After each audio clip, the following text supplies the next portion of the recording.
Welcome to Smash Fiction, a podcast where we pit fictional characters against one another in a battle of strength, or wits, or being a BAM! That is BAMN, Badass Magic Nana. And see who would win. This week, Minerva McGonagall versus Esmeralda Granny Weatherwax.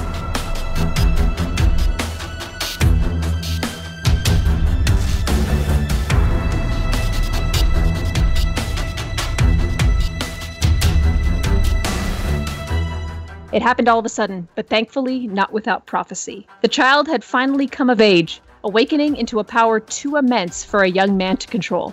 Fireballs, lightning, and magic missiles exploded from his hands from no discernible provocation, causing great destruction in his small town. Thankfully, no one had died. Yet. But no one would, not if two powerful witches had anything to say about it. Apparating to the town from the west, a tall woman wearing emerald green robes and square spectacles, her black hair worn tightly in a bun topped by a pointed hat cocked to one side, walked briskly toward where she knew the young man would be. Though it felt like ages ago, McGonagall could still clearly hear Sybil Trelawney's distinct prophecy voice speaking the name, James Gravestock, and all the horrors he would unwillingly commit if he were not found and trained how to properly control his power. From the east side of town, riding in on a broomstick as quickly as magic would allow, is a woman donned in a black dress and cloak, also wearing a pointed hat, though this one skewered firmly in place to her iron gray bunned hair with multiple hat pins. Though it felt like ages ago, Weatherwax could still clearly hear Desiderata Hollow's warning of James Gravestock, and how his tumultuous power would continue to grow until he was unleashing meteor swarms across the world. The witches simultaneously arrive at the Gravestock house, and the air between them seems to plummet in temperature. These women had met once before, long enough ago that it felt like it could have been another life, but recently enough that the sight of their old rivals still made their soul burn.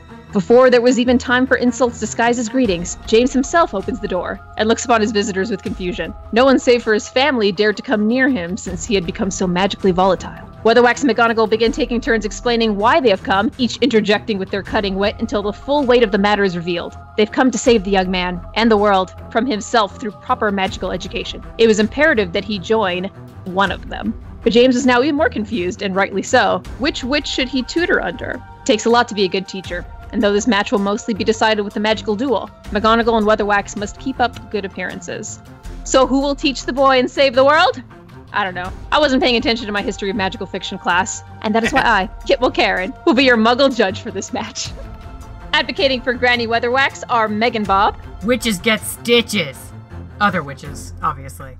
And guest advocate Marissa Bond. 2 witches is an argument. 3 witches is a coven. If 4 dinguses in an argument is a smash fiction, does that mean that each dingus is half witch, or does it mean that a smash fiction can legally apply for 501c3 coven status? Advocating for McGonagall are Miles Schneiderman. It's only gonna take me 5.5 minutes or so to sort y'all into house, loser. Oh, shit. And another guest advocate from the Unspoiled podcasts, Rashawn De Lodovico. Just because I'm not prepared with an opening line does not mean Minerva is not prepared to kick Granny Weatherwax's ass all over the place. Yeah! That was really beautiful. In order to determine which team goes first, I tasked both teams to observe and record centaurs in the wild so that we could find out once and for all, what do centaurs do with their arms when they run? Do they just like keep their arms to their side, or do they pump them like Tom Cruise style, or what's going on? Answering the important questions here. I've been up late so many nights thinking about this. I'm so glad you funded this research.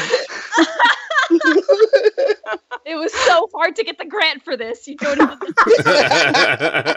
Team McGonagall decided to set up some of those motion-sensing night vision cameras in the forest in the hopes of finding out from a safe, comfortable distance. But after a week of observation, all they had to show for it was a lot of amateur centaur porn. I mean, that's not nothing, kid. No, that's a great idea. Damn it. Team Weatherwax, on the other hand, came up with the risky and possibly centaur racist idea of disguising themselves as a census taker. They infiltrated a village and began performing interviews. They immediately realized that they could not speak the language and so were discovered and narrowly escaped with their lives. It's a shame neither of them looked behind themselves as they ran to see how the centaurs were chasing after them.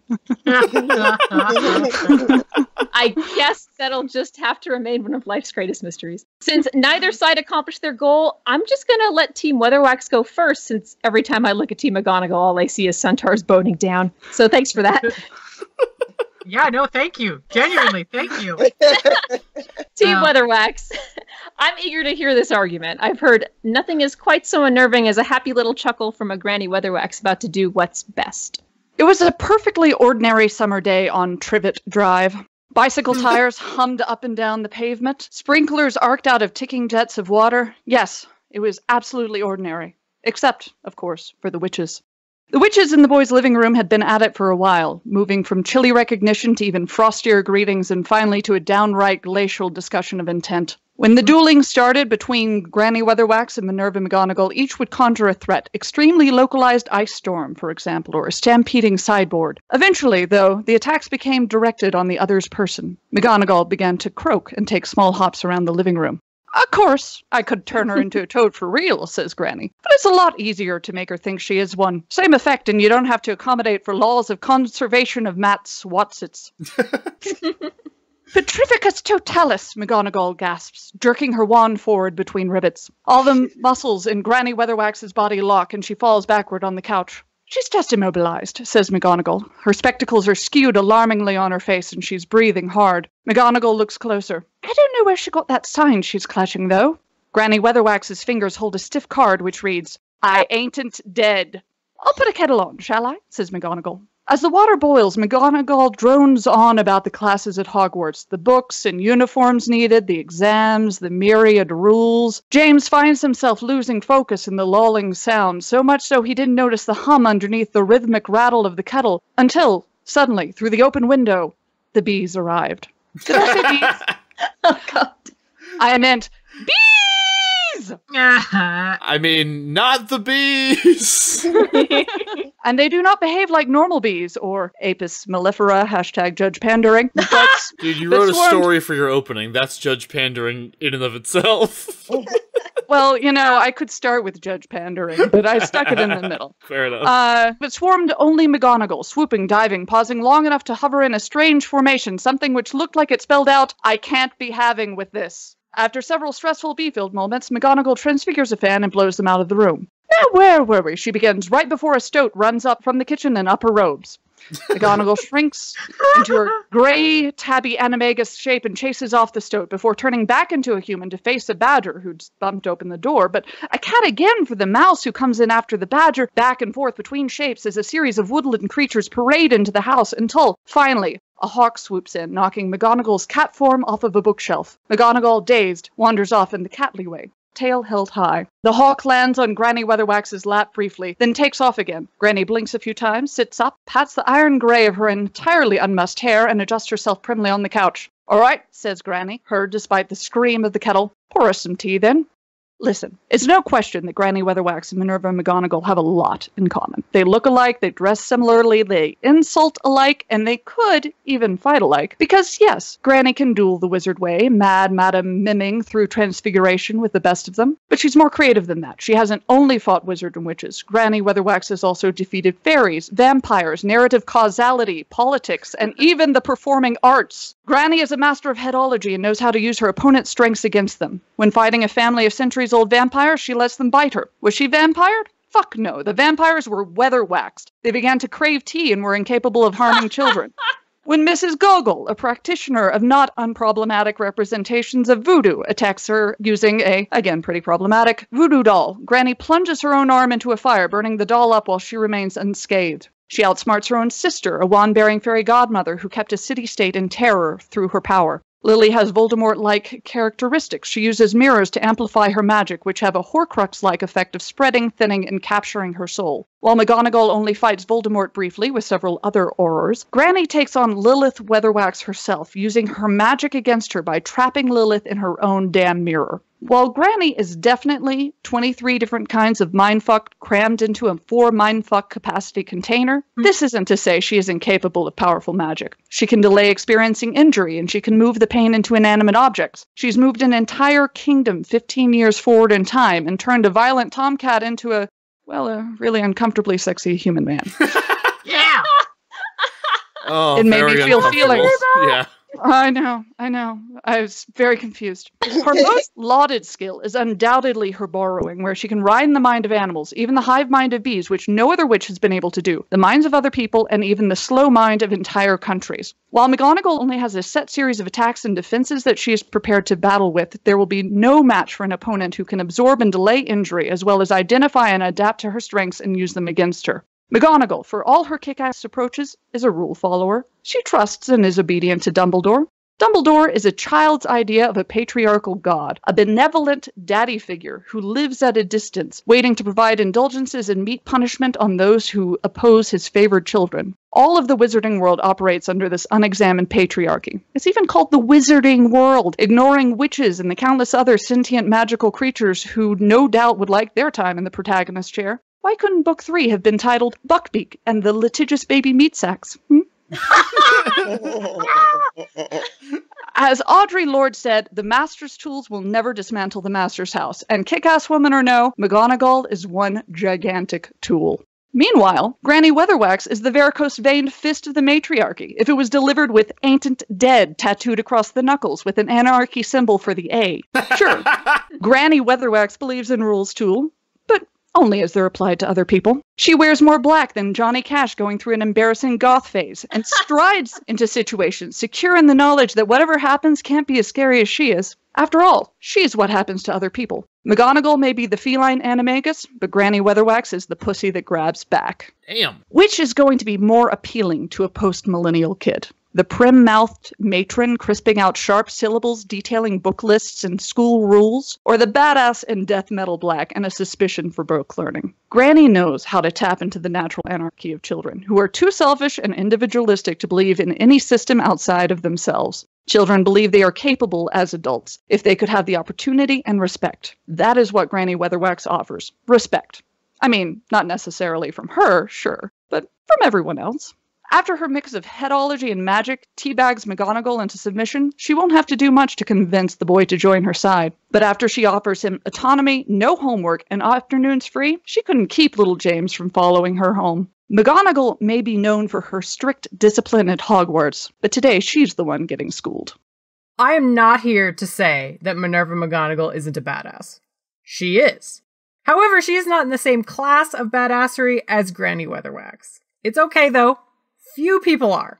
The Potterverse isn't the Wild West. It's got a bunch of problems, sure, but there are stacks of magic users there to take care of shit. There's an entire school, and a magical government, and magic user towns, and magic user stores that sell magic user items. The Potterverse is well up on infrastructure. McGonagall has dealt with enemies with the support of many powerful people. Dumbledore. And resources, like the power imbued into the very stones of Hogwarts. None of that for Granny Weatherwax. She tackles enemies with nothing but a scowl and her own determination. Why am I talking about this? Well, in terms of dueling, this is the difference between the person who's taken a lot of Taekwondo classes and the person who has done a bunch of back alley fighting to survive.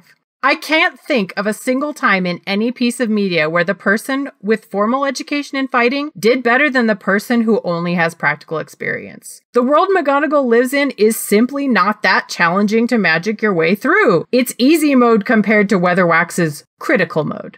It's true, McGonagall has had a few practical experiences with dueling, like Snape at the end of Deathly Hallows, and Voldemort at the end of Deathly Hallows. Other conflicts have ended with her in the hospital from a stunning spell. But these duelists all have her exact academic skill set and cultural upbringing in common, and the exact same spells and procedures. Not once has she had to out-magic someone from a different background. Hell, she hasn't even had to out-magic someone who didn't go to the exact same magic high school as her. Everyone and everything Granny Weatherwax has ever faced had fuck all in common with her skill set except her sister Lilith, and even then, each Discworld witch does things quite differently. The things that make someone a competent duelist or fighter in any fight sport is being able to read an opponent, and she's only ever read people who use wands and spoken magic. McGonagall's never faced off with someone outside her training and has no practice in assessing or counteracting the kinds of magic that Granny Weatherwax can do. Magic that has no tells, no physical movements, no spoken component to identify the spell. McGonagall is passionate and is arguably the moral center of Hogwarts, because it sure as fuck isn't Albus child soldier expert Dumbledore. Eat dicks, Dumbledore, you piece of... Oh. By reports, he does. Yep. Yeah. True. Oh, you're right. I shouldn't say that. I should say, I don't know. I can't. I was gonna say eat lead, but that's very different. Oh God. No, don't do that. Never mind. That's too strong. I take it back. Get paper cuts, Dumbledore. Anyway, but she's still a rule follower, to her and everyone else's detriment. She doesn't hex the Dursleys into the ground despite their abuse of Harry. She doesn't tear Umbridge's throat out, or even bother to jellylegs Jinx, Amicus, and Electo Caro, the 2 Death Eaters in charge of punishment at Hogwarts during Deathly Hallows. She stands aside and lets a lot of bullshit slide because it's what she's supposed to do. If you think for 1 second that she'll break that pattern and do something impressive and decisive to Granny Weatherwax, then why the fuck didn't she stand up to the people hurting her students? McGonagall doesn't do that stuff, and she never has. The times she does take action, it still doesn't work. She duels Snape, and he gets away. And he wasn't even trying to hurt her. She duels Voldemort with the help of 3 others and gets knocked on her behind. She does take out Amicus Caro in Ravenclaw Tower after Harry Potter casts Cruciatus on him. The most impressive thing she ever does is enchant some desks to charge at people. I grant you, McGonagall is immensely powerful. That is not in dispute. She can produce 3 Patronuses at once. She's an animagus. She can put the fear of God into students in the halls after curfew. What is in dispute is how her power can be leveraged against someone whose whole thing is going up against people more powerful than her. Everyone Granny Weatherwax goes up against is above her in power level, as the fairy folk are, and often in age and in experience, like the magpies, aka vampires. Granny Weatherwax never wins because she's the most powerful. She wins because she reads people and lets them think they've won. Then she rises up and takes them down. That's the kind of thinking Salazar Slytherin would be proud of. That was quite the long opener, but I'll allow it because you guys mentioned animals a lot. Like a lot, though. And that's okay. You can take up all the time in the world mentioning animals. Pandering! Team McGonagall, does your Patronus know judo by chance? Oh. You can take it away, guys. I like it. All right. Minerva McGonagall is the GOAT. And no, I don't mean Abelforth's special friend. Knowledge, power, and badass dueling skills, check, check, and check. She's a witch with an academic record that rivals Dumbledore's and a no-nonsense attitude that keeps both students and fellow faculty in check. I'm looking at you, Severus Snape and Dolores Umbridge. Throughout the series, Minerva shows unwavering loyalty, compassion when needed, and a willingness to bend the rules when it's necessary to get what she wants. And what she wants is invariably also what's best. Minerva shows us time and again that she can be a strict disciplinarian, holding her students to high standards and accepting no guff.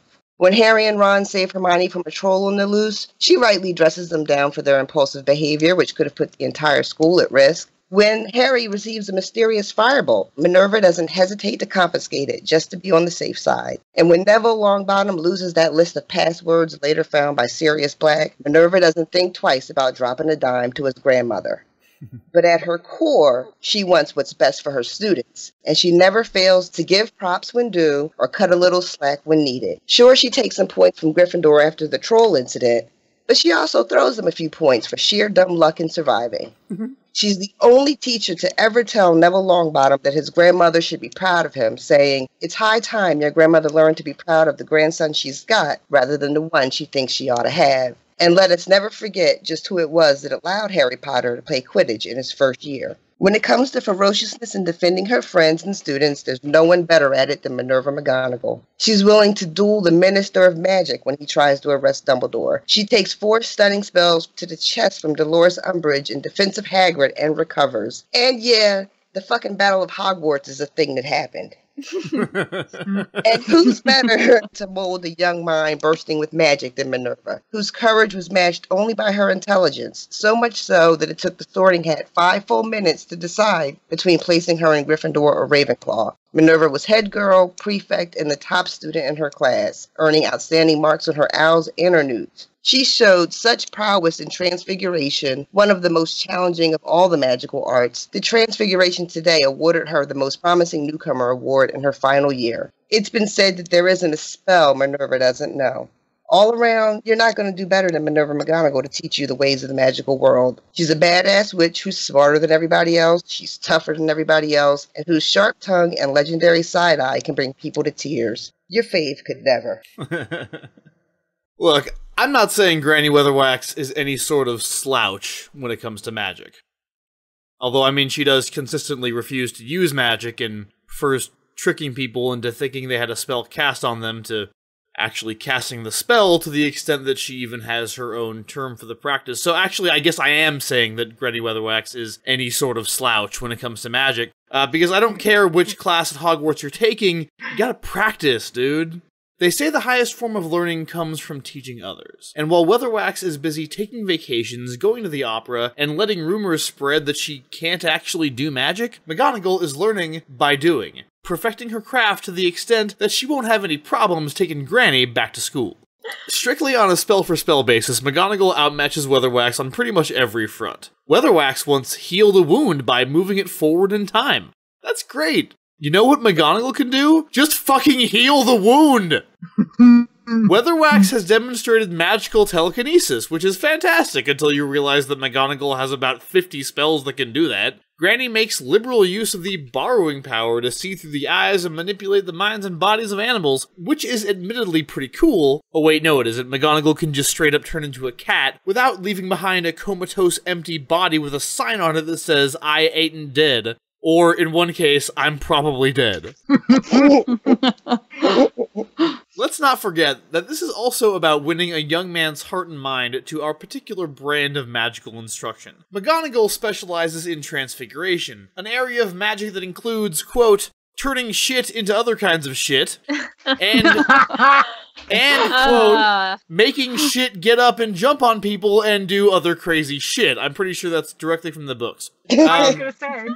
That's how I remember it. Weatherwax supposedly demonstrated the ability to shape-change during her duel with the Arch-Chancellor of Unseen University, but that probably didn't actually happen. Magic users on Discworld don't tend to fuck with their own morphic fields, and it's pretty likely that duel was really just a bunch of smoke and mirrors. Certainly, in any case, Weatherwax has never shown any capacity for changing her own shape since then, and she's starred in like 5 books after that one. And she rarely changes the shapes of other people when she can just use headology to make them think she did. McGonagall is gonna be making a bunch of pencils dance the Macarena and shit, while Weatherwax is still trying to figure out why she doesn't have any boils because she can't transfigure them onto her own face.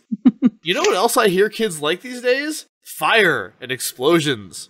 You know what Weatherwax can't do? Anything with fire or explosions. Minerva has at least 2 spells that could make the crowd go wild at Muggle Monster Truck Night, but Weatherwax just can't pull it off. And don't even get me started on broomsticks, dude. Minerva was a tremendous Quidditch player, able to not just talk to a young man about sports, which is invaluable in this scenario, don't write it off, but she could also teach him how to play like a pro. Meanwhile, the less said about Granny Weatherwax's relationship with her broomstick, the better. She can't even get a glorified walking stick to obey her. How is she gonna handle Minerva goddamn McGonagall?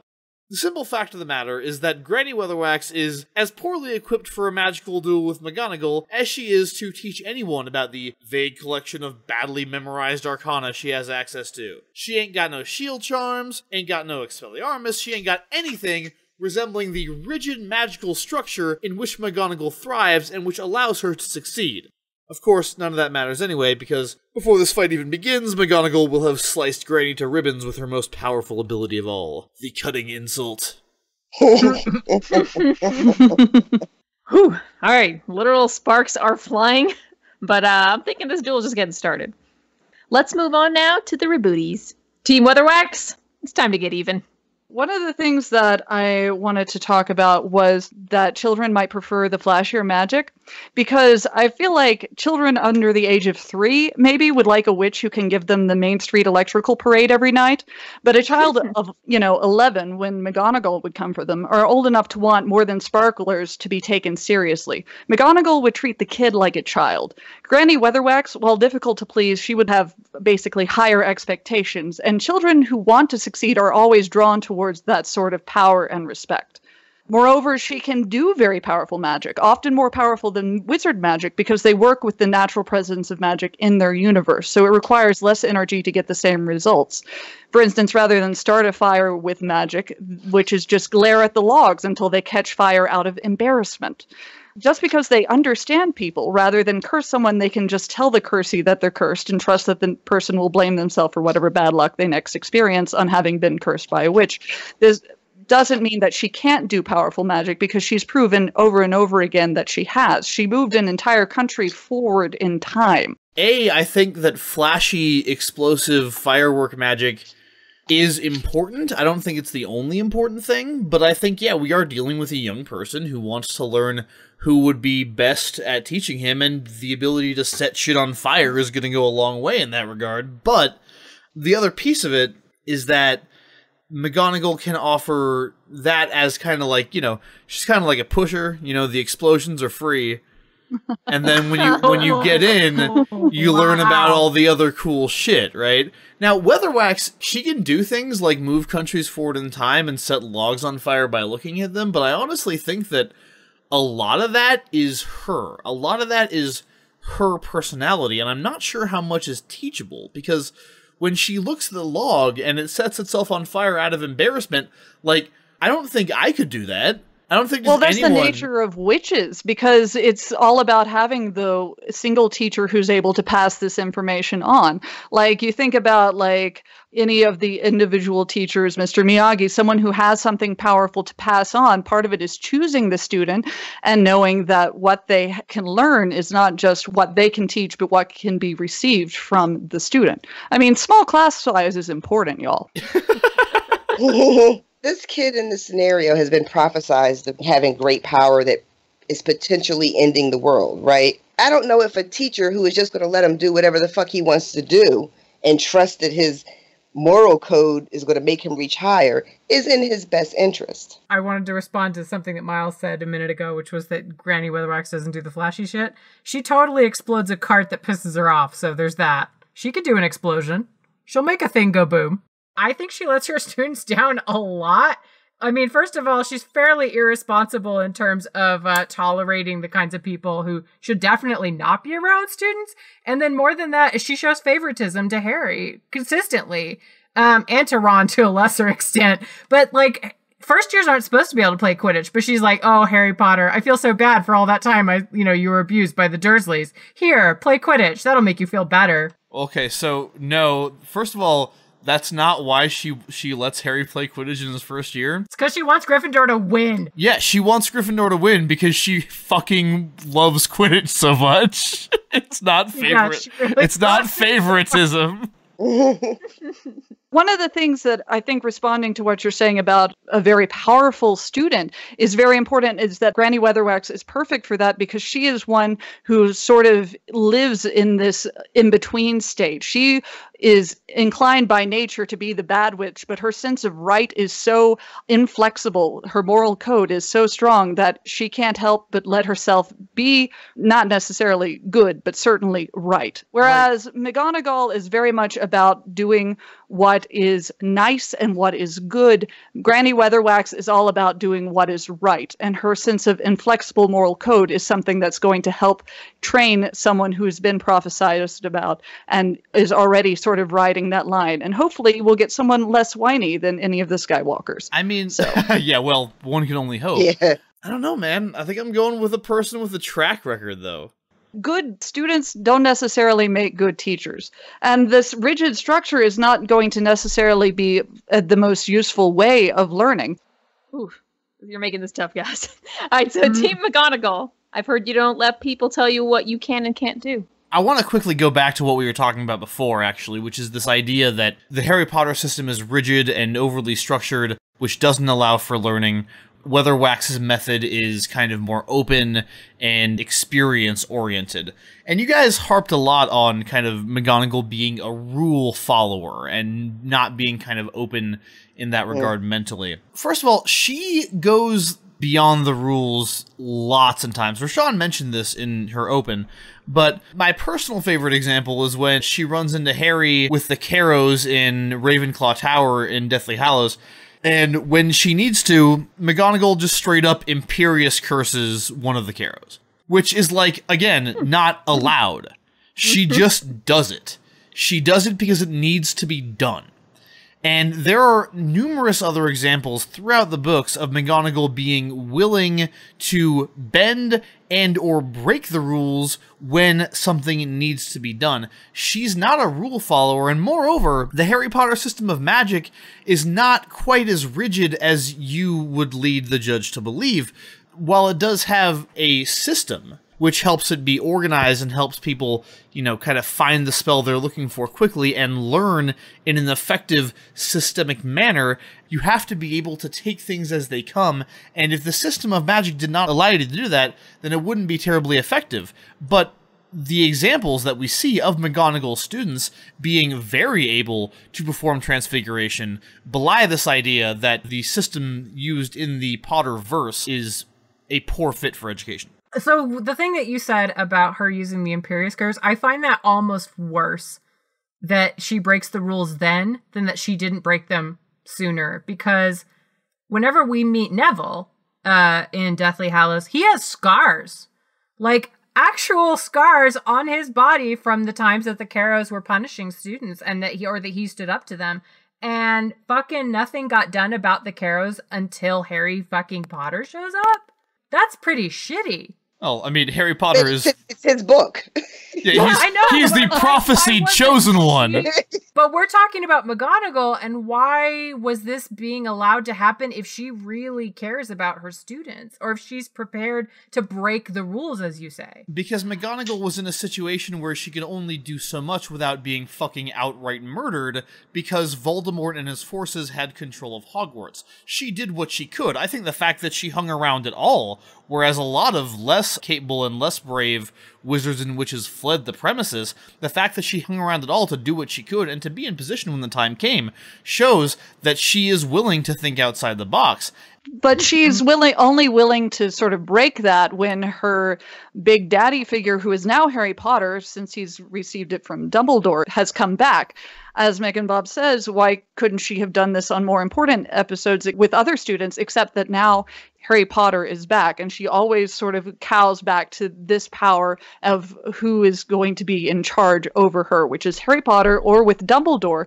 For instance, when Rashawn was making her argument, she was talking about how she threatens to take on the Minister of Magic in Dumbledore's office, but she stands down because Dumbledore tells her not to. So ultimately, she is still following rules. It's just the rules of somebody else that she's willing to be underneath, but and who she thinks. The rules that she's following in these examples you're giving are rules that make sense. If she goes up to Miles Point while she's still at Hogwarts after Voldemort has taken over, and she takes out Carrow, then she's gone. Who is she saved? If she takes out the minister, if she doesn't listen to Dumbledore and takes out the minister, then what? It's not like she's following rules blindly, or she's following rules that don't make sense, or that she's following rules just because it's a man talking to her. One of the things that Weatherwax does, she has a tendency to see stories, to see narratives and the way they work. And I think that gets her through a lot of the shit that you're giving her credit for. Because the books that she stars in are based on Macbeth, they're based on Shakespeare, there's the Phantom of the Opera. There are a lot of outside influences and outside stories coming into these adventures that she goes on. And I think that Granny Weatherwax gets a lot of help from the fact that she's sort of aware of the way a narrative is going to play out, because the narratives have already been written.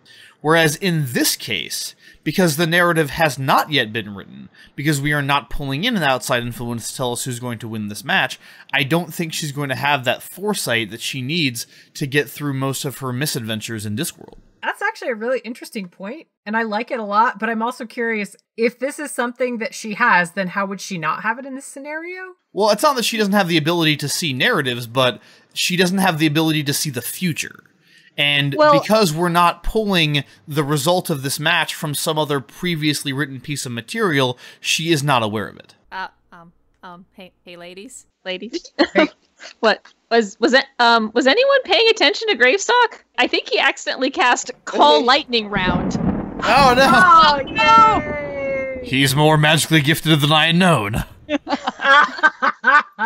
He's very advanced, this young Gravestock. He'll do well. Or kill us all. We'll see. Right, unless he's destroyed. The witches paused their duel to look skyward at the summoned storm. It was stormy back then, too. Back when McGonagall and Weatherwax's rivalry first began.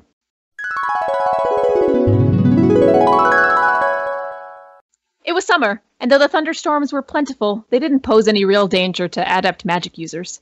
If anything, the thunder and lightning provided an extra dramatic backdrop for the baseball game that would come to change the lives of so many. Both Weatherwax and McGonagall were employed by the YMCA, the Young Magical Creatures Association. But this particular branch was run by Brogden, an ancient red dragon who sometimes went by Cameron to his friends, but chances are if you tried to call him that and you two weren't close, he'd eat you. Being a red dragon, Brogden was all about maximizing profits, and there was a surprising amount of profit to be found in the YMCA-hosted youth baseball games. But not all of the kids at the program seemed to be cut out for sports, and their place in the program was taking up slots that more sports-capable children could be in. So the dragon came up with a plan. He would make two of his most headstrong employees compete to fix up these underdogs. Whichever team wins, the coach keeps their job, and the kids keep their place in the program. The young Minerva and Esmeralda have been forced to put together a team of competent baseball players. Which mythological creatures does your coach pick for their team? Keep in mind there are 9 children per team, but they can be a mixture of creature types. But regardless, they're the kids that always got picked last. Which positions will you designate for each child? When it's your team's turn to bat, which of the kids is your star batter? A good coach knows where best to place each player. What's your team name? And when the big game's about to go down, what kind of speech will your coach give to their group of kids to make them fully realize their potential, get their heads in the game, and kick the magical butts off the other team? Magic and supernatural powers are allowed if you can keep them from totally breaking the game, but no killing, maiming, or otherwise seriously injuring the other team's kids. They're fucking kids! In this super tropey sports flashback lightning round, which coach led her team to do the thing and win the points best? Team McGonagall, it is now your turn to go first. All right, for our team, I've got a Banshee as our shortstop, because who's going to be able to fucking bat with all that noise? That's all right. I've got something called a cockatrice as left field, because I really wanted to say cockatrice. But yeah, those fly. Why not? Sounds good. Shit, that's all I got right now. I was thinking of some other, like, flying, people for the outfield. Maybe dragons, griffins could be kind of patrolling the outfield area, because they'd just be so good at catching fly balls. The name of the team, I was thinking they're the McGonagons. Because, like, that ball's gone, baby. It's out of there. Oh, God. Oh, that's terrible. Obviously, the baseballs in this game are also magical and probably sentient. Vaguely similar to Golden Snitches, albeit with more intelligence. That's the worst baseball game ever. Yeah. So I'm not saying they're going to refuse to do what they're supposed to do, but what I am saying is that I think our star player is the Sphinx. Oh, that's so funny. I wrote that down. What's going to happen is that the pitcher's going to throw the ball, and right before it gets to the Sphinx is going to ask it a riddle. The ball's going to stop in midair. And it's going to think about the riddle. And while it's thinking for that couple of seconds, BAM! Fucking right out of there!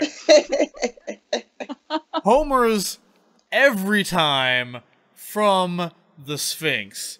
It's a wing, bada bada, riddle, bada bada. We also have another good player on our team that's right field most of the time, but also very good at hitting home runs. That's why we call him the Homer Griff. Because he does the homers, but he's a hippogriff. Also, I want to add the Griffin in the tradition of baseball is usually drunk. So just adds to his ability to catch balls. They're children. What the hell is going on? It's a griffin. What kind of home life does this poor griffin have? Oh, and also all of our basemen are whatever the thing is that Charybdis is from the Odyssey. Oh Jesus! So when the runner comes to the base, I'm pretty sure they that's just get a like whirlpool. yeah, no, they just get like swallowed up and spit back out, and then they get tagged out. The field's flooded now. I mean, you work with the conditions you have. And then, I mean, as for the speech, I don't know, Rashad, I don't know if you have anything, but I feel like McGonagall's pretty good at them fiery speeches. Oh, yeah. Especially because she's so into sports. Yeah, she's going to be able to rouse them up. She's got a long history with sports. We know how she feels about it. She's very passionate. And we know she fucking likes to win. So she's going to do whatever she has to, even if it means breaking a couple of rules. She wants to win. Yeah, which again, she totally does. Like, she breaks rules to win is what she does. So, I think, like, there's gonna be some weird shit, like maybe the other team's food is laced with the lotus from the lotus eaters. Get them a little high before they get on the field. Children! Jesus Christ. You're drowning them, you're getting them all high. Oh, I don't know what else we have. All right. Now that half the kids are dead. They're not dead. They're just drunk. Yeah, they got drunk and drowned. No, they get. I said the whirlpool spits them back out so they can get tagged out. Right. By Scylla, obviously, with all the heads that can tag them. That's why Scylla and Charybdis are a team, man. It's a team sport. Oh my god. I've always considered them lesbian lovers. Yeah, I mean, that's fine. All I'm saying is they're good at baseball. I don't know. I'm going to be looking up the slash fiction on that one. Looking at you, Megan. 34. Yeah. Anything to find. All right. Team Weatherwax. I'm sure you've seen that Unseen University football game, right? Baseball's just like football, except you don't kick the ball and you don't throw it. And you hit with bat, and there's no goal. Never mind. Good luck. I believe in you. Oh, thank you. You got this. Let's start with some of the creatures, I guess. We have a real cute lineup, guys. They're real cute. Excited. They're adorable in their little too big uniforms. Aww. Oh. So we have a little tiny Minotaur kid. He's real, like his horns are a little bit too big for him, but he's gonna grow into them. He's at second base. He doesn't always pay attention, but he tries hard. And that's the important.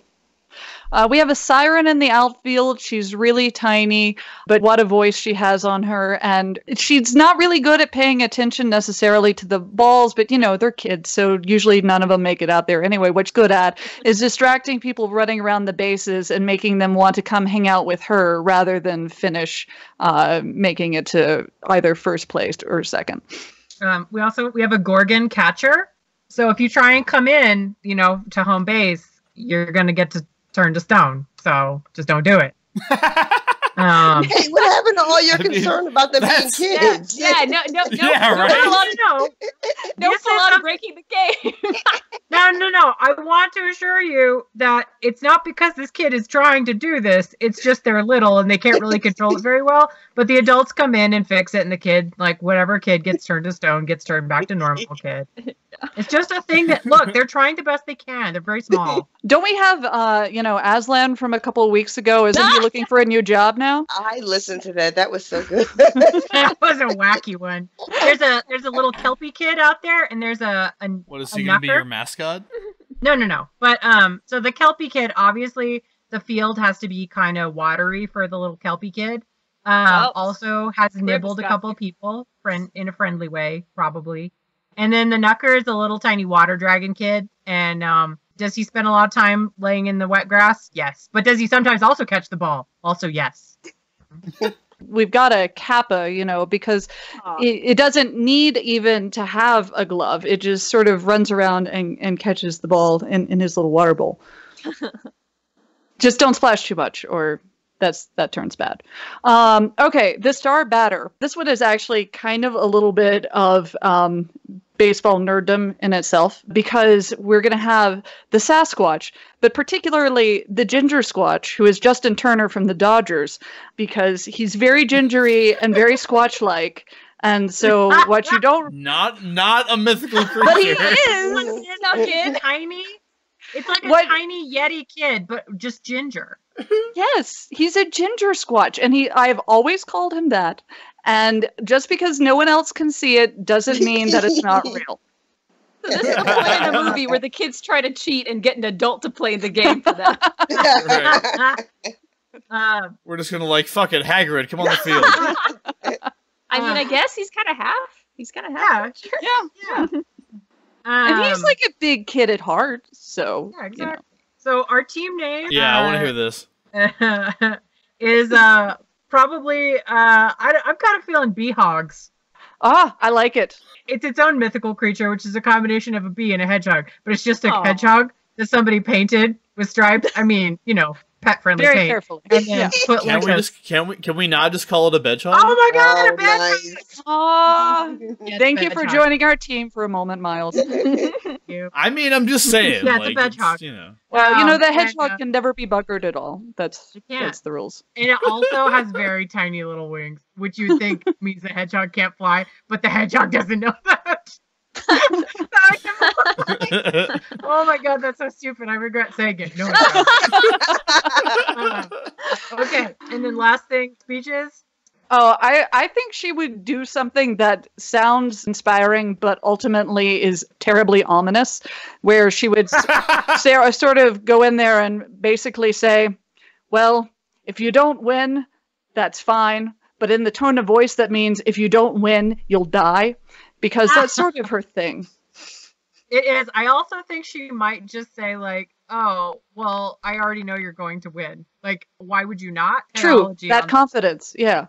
Just go, well, I already checked. You're gonna win. So just, go out there and play your best. And then the kids are like, what? We didn't think we could do this. And then the little Kelpie kid, like, because they're little horses, does that little kicking thing that horses do and then runs around the field because they're so happy. Sorry, it's a she. You're just trying to keep me out, is what it is. I mean, it's for you, but also it's just because I'm imagining this and it makes me happy. Someone start the slow clap. That was such a moving game. that did it, Like, now I know I can follow my dreams. If those shitty kids can do it, so can I. Oh, don't say that about I gotta go follow my dreams. We're gonna have to edit that in case they hear this podcast. I don't want the bedhogs getting anything other than hugs and, like, orange slices. I mean, they all get participation trophies. That's important. But what I think the problem is making sure, like, that each trophy is, their specific kind of creature holding, like, the bat. Ah, Yeah. I think that's going to be an issue. They never had like an inter species baseball team. Or it's just like a question mark holding a bat. Oh my god. I don't really know what you are, so maybe they'll just do that kind of lame one where it's just like the ball because no one knows. Yeah, so it's just like, good for you. You're the best. Yeah. Marissa, I was going to call you out for your patriarchy argument because Eagle writes the first thing that happens is that Granny Weatherwax is like, girls can't be wizards, fuck off. Yeah, it's a weird world the way that it's structured. Yeah, it really is, and the way that magic continues to be sort of approached that way. Yeah, I don't know. I'm way more familiar with Harry Potter. I know that Rashawn is now, of course. After the Unspoiled series, where you were the unspoiled one. Oh my gosh, which one? So you were totally unspoiled, went into that thing, experienced the whole thing. Is it over now? Yeah, we just finished the series. We started a reread, and we're on the second book now. But yeah, I was completely unspoiled. I hadn't seen any of the movies. I didn't know anything about it except that he was a wizard who went to a fancy school. I mean, well, it's just like learning a new language immediately, right? Yeah, I had no interest in it and was kind of snotty about it. Well, The whole Like like you the have whole- to be with things you don't know, You know. or have interest. Exactly. in the first couple of books, I really didn't like anybody. I was disgusted with Dumbledore throughout the books. I kept saying things like, "Where are all the fucking adults?"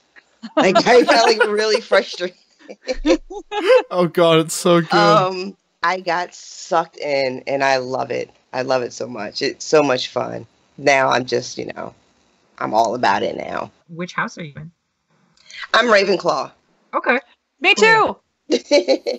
Y'all are You and Natasha. Hufflepuffs, right? I'm Absolutely. pretty Miles, much you're a Hufflepuff and then Hufflepuff? sometimes Ravenclaw. Yeah, dude. I think. Yeah. I am Hufflepuff on every quiz, on every website, and also in my Really? heart. Yeah. I am Because loyal. blown away. Wow, what did you think? I honestly would not have guessed Hufflepuff either. Stunned, They right? seem, what they're trying to say, Miles, is that Hufflepuff seem nice. I know it. I didn't want to fucking say it, but there you go. No, that's true. That is what I thought. I came back at a good That's- time. No, because, secretly, because I'm not, I'm not ambitious. Not particularly, and I'm not gonna go out on a limb and call myself brave. I just think when you get right down to it, folks, I'm just a nice guy. What can I say? That doesn't surprise me Yeah, I can. because I feel like you do believe in Hufflepuff things. Like you believe in being kind, and I think that's why Yeah. you're angry all the time. Because that's why I'm angry all the time. 'Cause I'm like, Because everybody else in the world keeps letting me down? Yeah. I'm like, the best thing you could ever be, ever, is kind. And like, man, it's easy to fuck that up. So I'm just like, oh, I'm just an angry badger constantly. Well, I mean, look, fucking people think about Hufflepuff and they're like, oh, Hufflepuff is just like the fucking weak, the Miscellaneous ones that stuff. get stomped on. Yeah, exactly. Dude, Hufflepuff has a fucking edge to it. When, Cedric starts doing well in those books, the whole house is like, no, fuck you.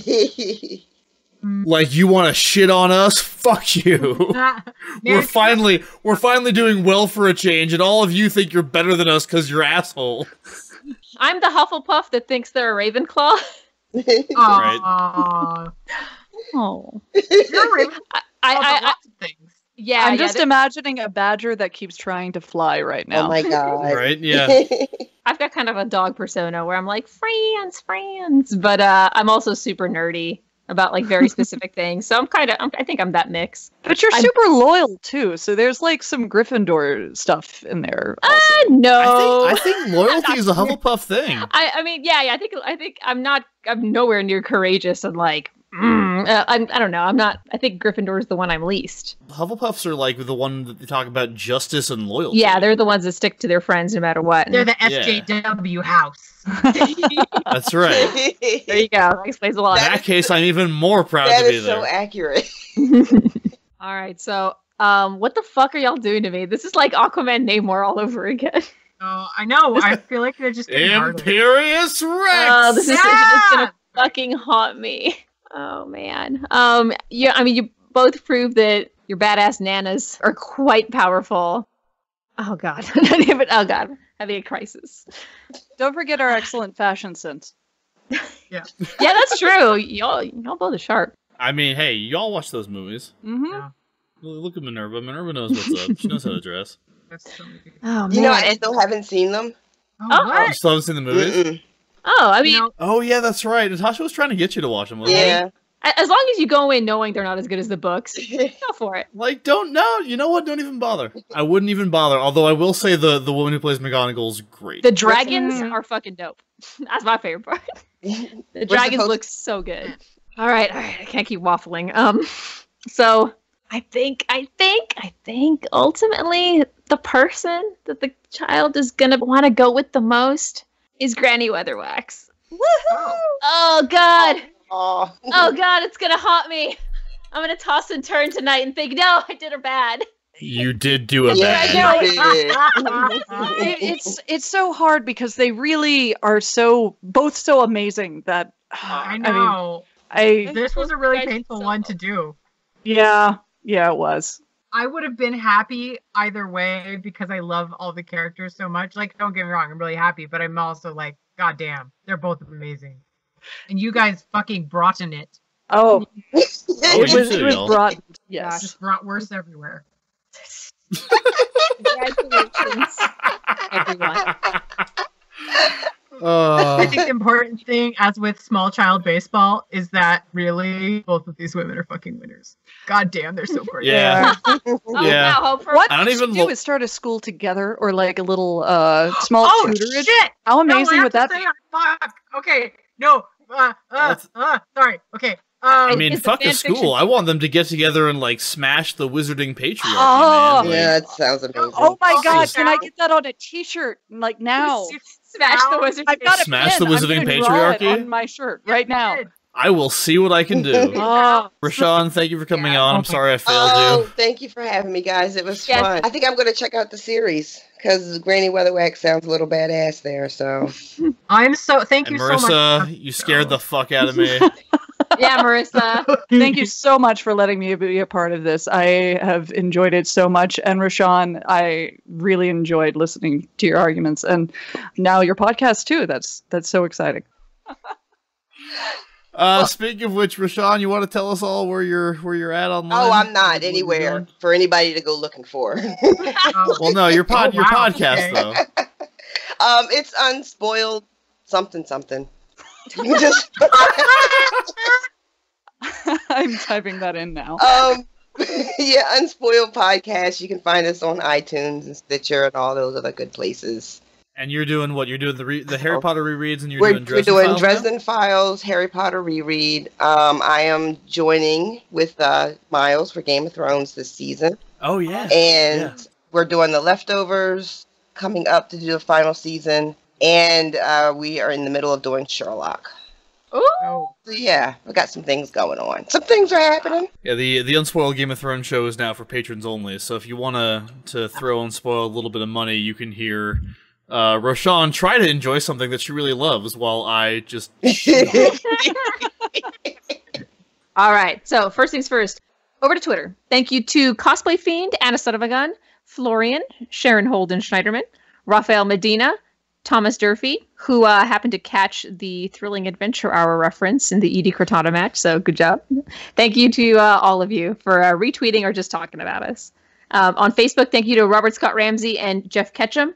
And podcast-wise, Hub has been mentioning us many, many times on Tighten Up the Defense since before and long after he's been on our show, and that amazing Aquaman Namor episode that still haunts me. Well, now I have two that haunt me. So. Imperious Rex. Stop trying to make Imperious Rex a thing. You're already haunting me with Doom. Do you know what I have to say to that? No, That's because you don't know which one it's going to be, do you? they're both bad. Does it matter? Do Imperious Rex! Oh man.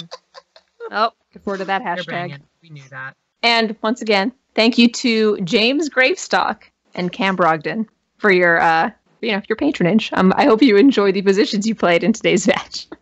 Kid, I've been sitting here this whole time just waiting for you to introduce me so that I can rep Madam Mim in this match. I don't know what you're doing. You get out of here.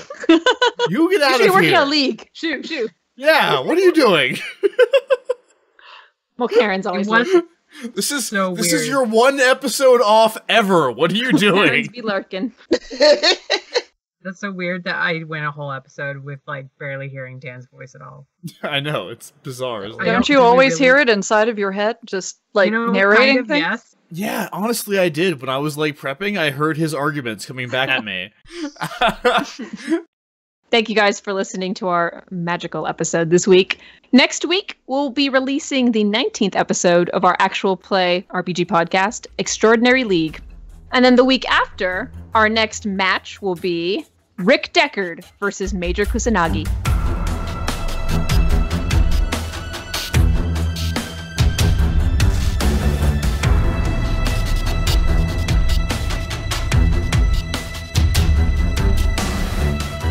Smash Fiction is produced by Miles Schneiderman and production assistant Sharon Schneiderman, with logo design by Colin Mulcairn. Special thanks to Kevin MacLeod of the Clan MacLeod at Incompetech.com for our theme song, Hitman. You can find us on Twitter at SmashFic Podcast and search for the Smash Fiction Podcast on Facebook, Tumblr, and YouTube. Subscribe on iTunes or your podcatcher of choice, and if you leave us a good review, we shall become more powerful than you can possibly imagine. Smash Fiction is made possible thanks to our supporters on Patreon at patreon.com/smashfictionpodcast. Please consider donating as little as $1 each month. It helps us keep the show going, and we have great rewards and extra content for those who help us out. If you have any suggestions, feedback, or other contributions, send them to us at smashfictionpodcast@gmail.com and help us continue the fight.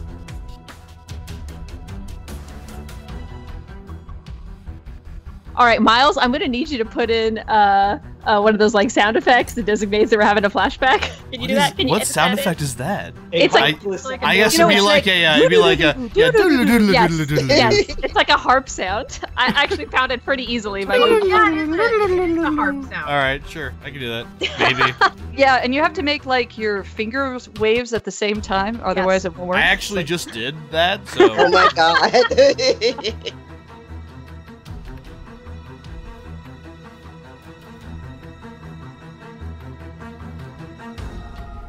She'll make a thing go boom. More than that. I mean, meh. There's no fire. There's no, it's not. It just goes boom. That's all. How dare you? Anyway, what do you think the booming noise is? Fire. Air? I think it's air. Oh no, physics! Get away! Are you sure? Are you sure the cart just doesn't think it exploded? Honestly, wouldn't that be more impressive though?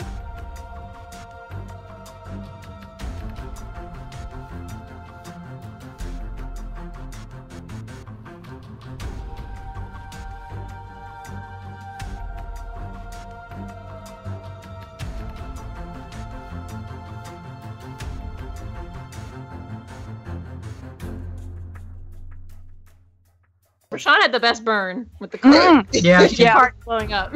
Yes. Thank you, Yes. bruh. Is there a still trophy? Can hurting. we just get best burn? Do we have any of those participant trophies left I over was, from the... damn it.